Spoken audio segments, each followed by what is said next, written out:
Welcome to Discovering Ancient Greek via Genesis and the section called Alpha. I call Alpha 1.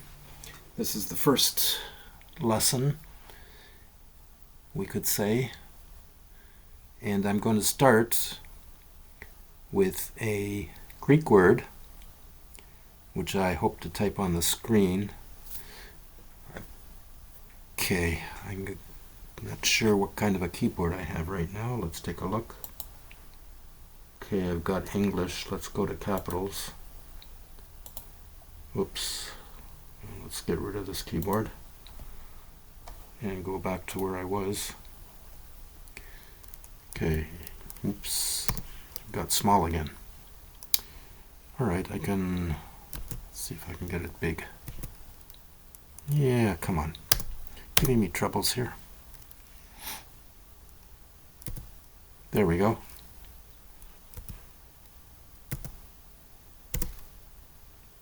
There. So that's the first Greek word I'm going to introduce. It's called arche. And you'll notice that I used English letters. However, there's an issue with Greek letters that they're not exactly the same as English letters. Some of the times they're pretty close, some of the times they're not. And so the two vowels here, what looks like A and E, are pretty close to the English vowels A and E. But the two middle ones are consonants that are quite a bit different. So what looks like the P here is actually an R sound, Greek letter rho, and what looks like an X here is actually the Greek letter chi with the k sound. So to begin with, oh, by the way, the word means beginning, origin, start, source, and it's the first word in the Gospel of Mark, and it's the second word in Genesis. A variation of it, anyways, that we'll get into soon. But first I'd like to start by taking a look at the alphabet, where the Greek alphabet came from. So let's have a look at the ancient world. And here we are. And we're going to start with this little island here you see. That's near Thebes and Athens. Apparently around 800 BC, the people here were good mariners, and they conducted a lot of trade. And they sailed through these islands here along the coast of what is now Turkey into Cyprus. Cyprus was an important source of copper mines in order to make important for making bronze. And they continued along here, along the coast, and they set up a trading post right here to trade with the Phoenicians and the Assyrians. And that trading post is called, what was it called? Ptolemai Charon, I believe is the name they used, which means rivers of Charon. Um, it's at the mouth of a river here that you don't see, but it sort of connects Phoenicia, the Phoenician colonies. And let's take a look at that map there. So you see this river goes around here. So there's a couple of rivers, that's why there's more than one river. And it ends up here, and this is approximately where this colony was, this Greek trading post. So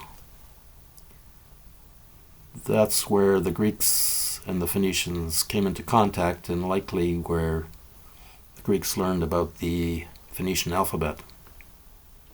The Phoenicians were also good mariners, and so can't say for sure if this is where the alphabet was originally transmitted, or if the Phoenicians came to Euboea first.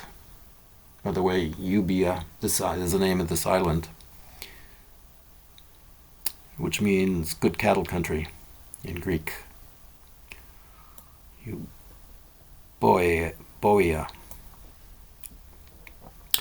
So there's a version of this alphabet that the Euboeans adopted, while other Greek states had different variations of the alphabet. So the other Greek states evolved into the Greek alphabet eventually, that we know now. But the islanders here, the Euboeans,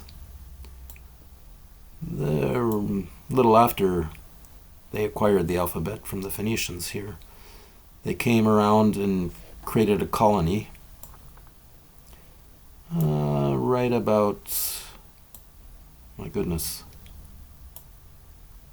right about here.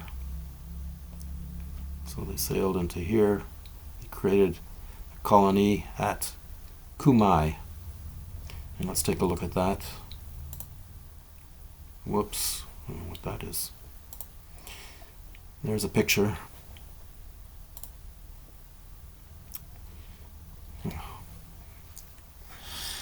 Sorry about the ads. So there you see Cumae. Let's make that a little bigger.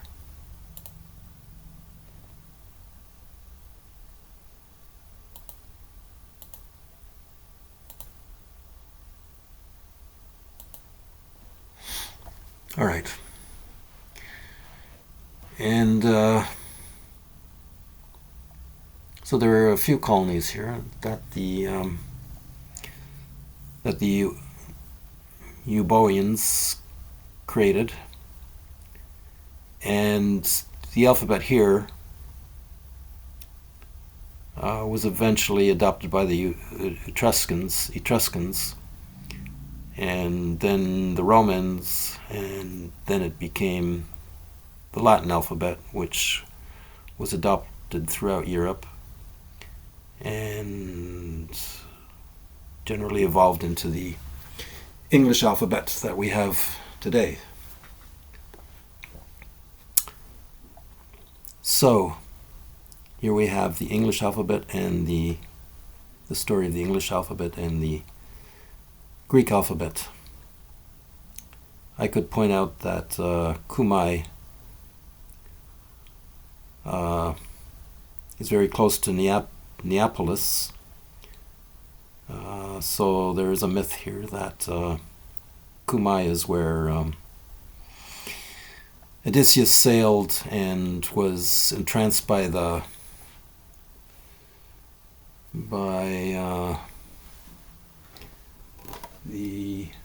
sirens, the singing sirens, but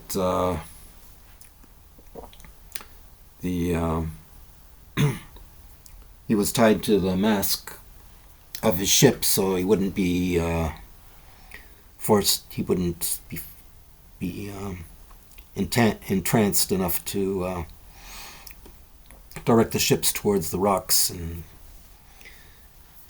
in sync. Anyways, one of the sirens is named Parthenope, and she,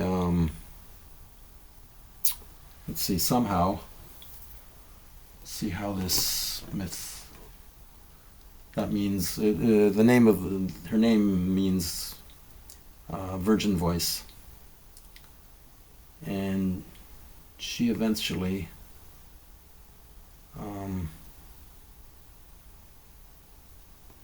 cast herself into the sea and was washed up near